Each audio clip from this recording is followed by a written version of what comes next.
आमदार संजय मामा शिंदे यांच्या प्रयत्नातून महाराष्ट्र राज्याच्या गृह खात्याकडून कुर्डुवाडी शहरात पोलीस स्टेशन इमारत बांधकामासाठी 6 कोटीचा निधी मंजूर करून आणला व इमारतीचे काम पूर्ण झाले।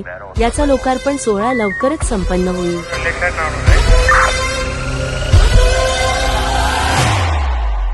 सूर्यवंशी